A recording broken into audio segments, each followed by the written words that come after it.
ପ୍ରିୟ ମୋର ବନ୍ଧୁଗଣ, ଆମେ ଦେଖିବା ମାର୍କ ତାର 5 ଅଧ୍ୟାୟ ଆମେ ଦେଖିବା। ଏଠି ଲେଖା ହେଇଛି ବାହିନୀ ଭୂତଗଣ ଲୋକର ସୁସ୍ଥତା। ମାନେ ଜଣେ ଲୋକକୁ ବାହିନୀ ଭୂତ ଲାଗିଥିଲା। ବାହିନୀ ଭୂତ ମାନେ ବହୁତ ଭୂତ ଲାଗିଥିଲା ଗୋଟେ ଲୋକକୁ। ଆଉ କିଭଳି ଭାବରେ ସେ ଛାଡ଼ିଲା ସେ ଲୋକଠାରୁ, କିଭଳି ଭାବରେ ସେ ଲୋକଠାରୁ ଭଲ ହେଲା, ଆମେ ଏଠି ଦେଖିବା, ଏଠି ପଢ଼ିବା। ପରେ ସେମାନେ ସମୁଦ୍ରର ପରପାର୍ଶ୍ୱସ୍ଥ ଗରାସିୟମାନଙ୍କ ଅଞ୍ଚଳରେ ଉପସ୍ଥିତ ହେଲେ। ଯୀଶୁ ନୌକାରୁ ଓହ୍ଲାଇବା ମାତ୍ରେ ଜଣେ ଅଶୁଚି ଆତ୍ମାବିଷ୍ଟ ଲୋକ ସମାଧି ସ୍ଥାନରୁ ବାହାରି ତାହାଙ୍କୁ ଭେଟିଲା। ସମୁଦ୍ରର ପରପାର୍ଶ୍ୱସ୍ଥ ଗରାସିୟମାନଙ୍କ ଅଞ୍ଚଳରେ ସେମାନେ ଉପସ୍ଥିତ ହେଲେ। କେଉଁମାନେ? ପ୍ରଭୁ ଯୀଶୁ ଏବଂ ତା ଶିଷ୍ୟମାନେ। ଯୀଶୁ ନୌକାରୁ ଓହ୍ଲାଇବା ମାତ୍ରେ ଜଣେ ଭୂତାତ୍ମା ବିଶିଷ୍ଟ ଲୋକ ଆସି ବାହାରିଲା। ସମାଧି ସ୍ଥାନରୁ ବାହାରି ତାହାଙ୍କୁ ଭେଟିଲା। କାହାକୁ ଭେଟିଲା? ଯୀଶୁଙ୍କୁ ଭେଟିଲା।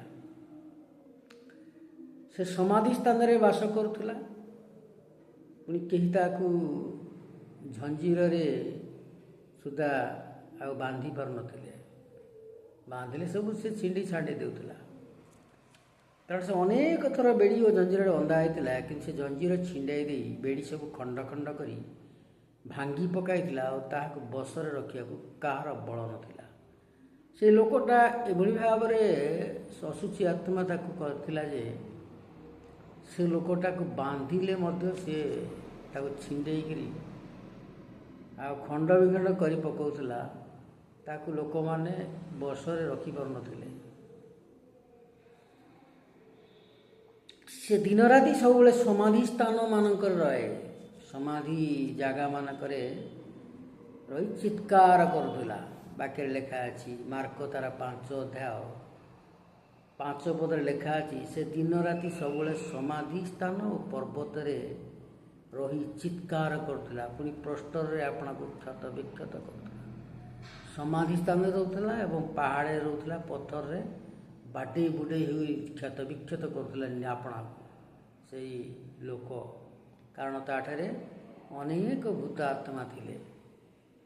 ତେବେ ସେ ଯୀଶୁଙ୍କୁ ଦୂରରୁ ଦେଖି ଦୌଡ଼ି ଆସି ତାଙ୍କୁ ପ୍ରଣାମ କଲା। ସେ ଭୂତାତ୍ମା ବିଶିଷ୍ଟ ଲୋକ ଦୂରରୁ ଦେଖି ଯୀଶୁଙ୍କୁ ଆସିକି ଯୀଶୁଙ୍କ ପାଖକୁ ଆସିକି ପ୍ରଣାମ କଲା। ଆଉ ସେ ଉଚ୍ଚ ସ୍ୱରରେ ଚିତ୍କାର କରି କହିଲା, ହେ ପରାତ୍ପର ଈଶ୍ୱରଙ୍କ ପୁତ୍ର ଯୀଶୁ, ତୁମ ସାଙ୍ଗରେ ମୋର କ'ଣ ଅଛି?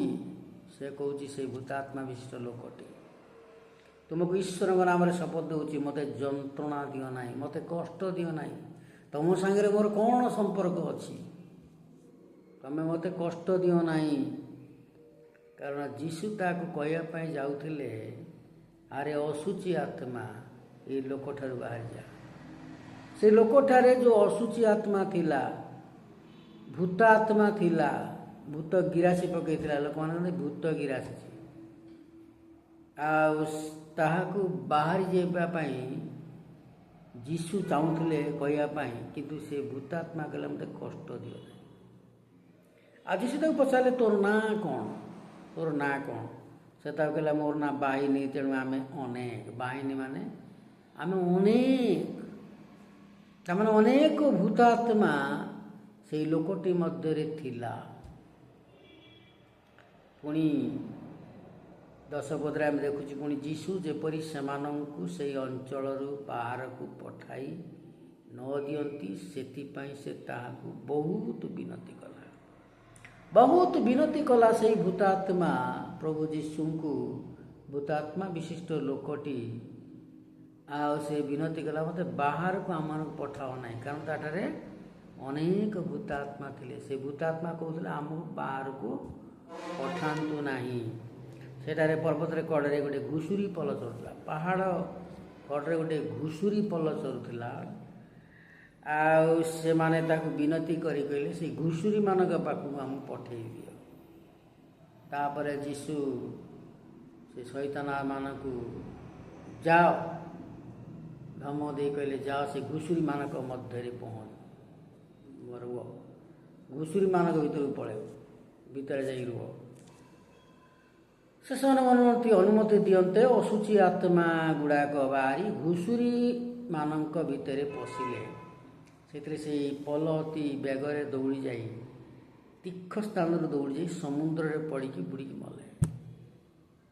ଘୁଷୁରିମାନଙ୍କ ସଂଖ୍ୟା ପ୍ରାୟ 2000 ଥିଲା। ତାପରେ ଆମେ ଦେଖୁ ସେ ଲୋକଟି ଭଲ ହେଇଯାଇଛି।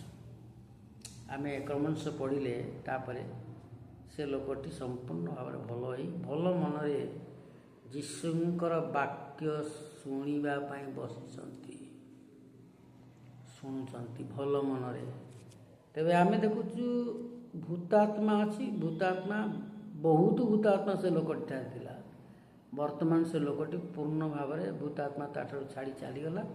ସେ ଲୋକଟି ସମ୍ପୂର୍ଣ୍ଣ ଭାବରେ ଭଲ ହେଇଗଲା। ଯଦି ଆଜି ଆମମାନଙ୍କର ଏ ଜଗତରେ କୌଣସି ଲୋକଠାରେ ଭୂତାତ୍ମା ଲାଗିଥାଏ ବା ଭୂତ ଗିରାଜ ଥାଏ, ଯୀଶୁଙ୍କ ନାମରେ ଯେତେବେଳେ ଆମେ କହୁ, ପ୍ରାର୍ଥନା କରୁ, ଧମକ ଦେଉ ସେଇ ଶୈତାନ ଆତ୍ମାକୁ, ସେ ଭୂତ ଆତ୍ମାକୁ, ସେ ପିଶାଚ ଆତ୍ମାକୁ, ସେ ପେଇ ଆତ୍ମାକୁ ଯୀଶୁଙ୍କ ନାମରେ ଦୂର ହୋଇ ଛାଡ଼ି ଚାଲିଯିବ।